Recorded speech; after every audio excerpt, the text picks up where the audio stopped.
അതെ, പണ്ട് കണ്ടൊരു സിനിമയാണ് ചിദംബരം. കാണാത്തവർക്ക് വേണ്ടി ഒന്ന് പരിചയപ്പെടുത്താമെന്ന് കരുതി. 1985 ഇറങ്ങിയ ജി അരവിന്ദൻ രചനയും സംവിധാനവും ചെയ്ത ചലച്ചിത്രമാണ് ചിദംബരം. CB ശ്രീരാമൻ്റെ ചെറുകഥയെ ആധാരമാക്കി നിർമ്മിച്ച ഈ സിനിമ മലയാള സിനിമയുടെ ചരിത്രത്തിൽ ഒരു അടയാളമായി നിലകൊള്ളുന്നു. ചിത്രം മനുഷ്യബന്ധങ്ങൾ തമ്മിലുള്ള അർത്ഥതലങ്ങളെ പരിശോധിക്കുന്നു. പശ്ചാത്തലമാകുന്നത് വയനാട്ടിലെ ഒരു ചെറിയ ഗ്രാമമാണ്. കേന്ദ്ര കഥാപാത്രങ്ങളായ ശങ്കരനും തോട്ടത്തിലെ ജോലിക്കാരനായ മുനിയാണ്ടിയുടെയും ജീവിതത്തിൽ ആഴമുള്ള ഒട്ടേറെ വികാരങ്ങളെ തിരിച്ചറിയാൻ ചിത്രം പ്രേരിപ്പിക്കുന്നു.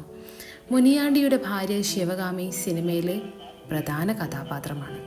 അരവിന്ദൻ്റെ ചിന്താശൈലിയും സംഭാഷണങ്ങളിൽ ആഴം പ്രകടമാക്കുന്ന ഈ സിനിമ മനുഷ്യൻ്റെ പ്രണയവും അവിശ്വാസവും കുറ്റബോധവും അന്വേഷണവുമൊക്കെയായി ഒരു മാനസിക പ്രവാഹം